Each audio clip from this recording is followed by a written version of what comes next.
لیکن علی امین گنڈا پور صاحب کوئی ایسی اسٹیٹمنٹ نہ دیں، اس کی گارنٹی دے سکتے ہیں آپ؟ I spoke to Ali Amin Gandapur Saab. I even shared the response by JUIF وہ تو ہی said کہ میں نے تو مولانا صاحب کا نام ہی نہیں لیا اور دو چیزوں کو آپس میں جوڑنے کی ضرورت نہیں ہے. I never said anything like this. This is unfortunate کہ انہوں نے یہ سمجھا ہے. بٹ وہ بیان پڑھنے کے بعد بھی جو JUIF کی طرف سے آیا انہوں نے آگے سے کوئی رسپونڈ نہیں کیا. He just laughed about it and he said کہ نہیں وہ انہوں نے ان کو تحقیق کرنی چاہیے تھی، میں نے ان کا نام نہیں لیا. نام تو واقعی میں نہیں لیا، لیکن مسئلہ یہ ہے کہ وہ پاسٹ ہسٹری اور پھر اس کو ایکسٹراپولیٹ کرے تو معاملہ دیکھے نا میری گل سنو، اگر کل وہ نال بھی بہ جاتا عمران خان صاحب کے حکم پہ پاسٹ ہسٹری جتنا بھی نال ہوئے گی تو پھر یہ تو کام اب ہر چیز میں کیسے اس کو وہ کرے، یہ بہتر ہوگا. آپ کہہ رہے ہیں ٹک ٹک چلتی رہے گی؟ نہیں، ٹک ٹک کا بھی ایک ٹائم ہوتا ہے، وہ بس ہوتی ہے. میں نے کہا نا اتنی سالوں کی دہائیوں کی جو فرکشن ہوتی ہے اٹ ٹیک سم ٹائم. اچھا، خان صاحب کا حکم ہے، سر خم تسلیم ہے، سب کا کسی کی ضرورت ہے. اچھا، علی امین گنڈا پور صاحب نے ایک اور بات فرمائی ہے، میں تھوڑی دیر میں آپ کو پلے کر کے سناؤں گی، لیکن ملاقات علی امین گنڈا پور تک کیوں نہیں کر لیتے انٹرویو؟ میں یقین جانیے یہ آپ نے میرے دل کی بات کر لی ہے. علی امین گنڈا پور صاحب کے انٹرویو کے لیے میں نے آلریڈی ریکویسٹ ڈالی ہوئی ہے. سو علی امین گنڈا پور چلے یہ زبردست ہو جائے گا، کیونکہ مجھے لگ رہا ہے میں آپ کو مشکل سچویشن میں ڈال رہی ہوں ان کی اسٹیٹمنٹ چلا کے. اس کی وجہ یہ نہیں ہے I have no issue responding at all, you know that, but then criticism starts کہ جی تم مرکز کے ترجمان ہو تو ایک بند، تو اس لیے میں یہ کوشش کرتا ہوں کہ ان کے متعلقہ جواب وہ خود دے. Has a brother, has a friend, but still I want. But مشکل ہے مجھے، نہیں I can respond to every question, but پھر ایک نہیں I understand what you saying, لیکن جی اسی بہا دیں گے انہوں نے نال تو سارے سوال کر لیں. بات چلیں، یہ گارنٹی ہو گئی ہے. میں نے واقعی میں سوال پوچھنا ہے، انہوں نے اسی انٹرویو میں بڑی الارمنگ قسم کی بات کہی ہے، اسپیشلی KPK کے حالات کو دیکھیں. میں تھوڑی دیر میں آپ سے بات بھی کروں گی، لیکن آپ ملاقاتوں کی بات کریں کہ ہماری خان صاحب سے ملاقات کروائی جائے، جو لسٹ دی ہے وہ لسٹ کی ملاقات نہیں ہوتی. بابر اعوان صاحب کی ملاقات ہو جاتی ہے، سلمان اکرم راج صاحب کہتے ہیں تو ہماری لسٹ میں ہی نہیں تھے. اندر سے خبر آتی ہے تعریفیں ہوئی ہیں دونوں سائڈ پر، لیکن ملاقات یہ جو ہے شیخ فقاہ صاحب کون پھر الاؤ کر رہے ہیں بابر اعوان صاحب کو جبکہ لسٹ میں نہیں گیا؟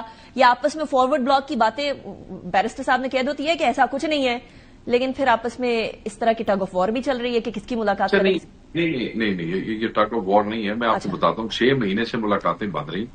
عدالت میں ہم گئے، عدالت میں سے ان سلمان اکرم راج صاحب پیش ہوئے، وہاں سے پرمیشن ہو گئی. اس کے بعد جو پرانا طریقہ کار طے ہوا تھا کہ عمران خان صاحب 6 آدمیوں کے نام دیں گے اور وہ 6 سے 7واں آدمی نہیں آئے، یہی پرانا رائج طریقہ تھا جو پھر بند کر دیا گیا. اب اس کی وجہ کیا ہے میں آپ کو یہ بھی بتا دیتا ہوں. پرابلم یہ ہے کہ لوگ کیا کرتے ہیں، جن کو خان صاحب نہیں بھی ملنا چاہتے وہ بھی عدالتی حکم لے کے ان لوگوں کو مینج کر کے جیل والوں کو پہنچ جاتے ہیں. خان صاحب کے کیسز ہیں، Khan sahib has a party, biggest party in Pakistan. تو خان صاحب ہر ہفتے اپنے کنسرن لوگوں کو ملنا چاہتے ہیں، ان کی اپنی خواہش ہوتی ہے، ان کی اپنی ایک لسٹ ہوتی ہے کہ میں فلاں کو ملنا چاہتا ہوں، فلاں کو. وہ اگلے دن خان صاحب کہہ رہے تھے کہ یار میں جنہوں نہیں ملنا چاہتا وہ عدالتی حکم لے کے آ جاتا اور تھی انہوں اندر بھیج دیں ہو. جن کو میں ملنا علی امین گنڈا پور کے پاس بھی عدالتی حکم ہے، پتا آپ کو، اس میں کنٹینٹ کی وہ کوئی ہوئی ہے. اس کے باوجود آپ دیکھیں کہ چیف منسٹر 6 7 8 دن سے کانسٹنٹلی ہی کیپٹ پوشنگ کہ جی میرا استحقاق علیحدہ ہے، استحقاق کے بعد میرے پاس عدالت کی پرمیشن موجود ہے، اس پہ کنٹمپٹ پروسیڈنگ بھی انووک ہوئی. اچھا، ویسے میں یہی بات پوچھنے لگی تھی، آپ نے پہلے جواب دے دیا تو میرا تو سوال اننیسیسری ہو گیا. لیکن بابر اعوان صاحب بھی اسی طرح کوئی عدالتی حکم لے کر چلے گئے، وہ فہرست میں تھے یا نہیں تھے؟ خان صاحب والی، سلمان اکرم راجہ صاحب والی نہیں، خان صاحب والی، وہ ملنا چاہتے تھے ان سے ہی نہیں ملنا چاہتے تھے؟ دیکھیں نہیں، یہ 2 لسٹیں نہیں ہوتی طریقہ. میں آپ کو یہ بتاؤں، ہوتا یہ ہے کہ ایک رات پہلے ہم لیٹس سے 6 آدمیوں کا ہے نا، تو ہم 8 سے 10 آدمیوں کے نام یا 12 کے نام بھیج دیتے ہیں. ٹھیک ہے جی، خان صاحب پھر اپنی مرضی سے اس میں سے 6 آدمیوں کو وہ ٹیک کر لیتے ہیں.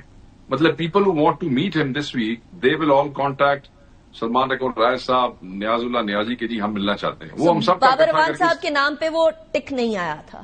ایک میرے خیال میں بابر اعوان صاحب کا نام اس لسٹ میں نہیں تھا جو فائنل. اچھا، جب وہ رات لسٹ فائنل ہو جاتی ہے نا علی کا، اوکے، اس کے بعد وہ اپروو لسٹ ہمیں کنوے کی جاتی ہے کہ صبح تھوڑے نا 6 بندے نے ملنا ہے. ٹھیک ہے جی، ہماری طرف سے پھر وہی بندے جاتے ہیں ملنے کے لیے. ہم ایسے ہی تو نہیں سب کو اٹھا کے ڈیالہ لے جاتے نا جی. Make sense. اچھا، وہ کیونکہ 6 مہینے کے بعد یہ پروسیجر بحال ہوا تھا وہ ہو سکتا ہے وہاں پہلی ملاقات پہ کوئی مس کمیونیکیشن ہوئی ہے. خان صاحب is very fond of Babar Awan صاحب اینڈ سو از سلمان اکرم راجہ صاحب. ان کا کوئی آپس میں ایشو نہیں ہے, آپ یقین کریں اس بات کو. ٹھیک ہو گیا, کر لیا یقین. چلیں ویسے یقین کرنے والی بات لگ نہیں رہی, لیکن کر لیا یقین. آپ نہیں دیکھیں, ان میں کوئی ان کی خدا نخواستہ ان کی فرکشن کی کوئی وجہ نہیں ہے. اچھا, بابر اعوان صاحب کی اور راجہ صاحب کا کوئی وجہ نہیں ہے. چلے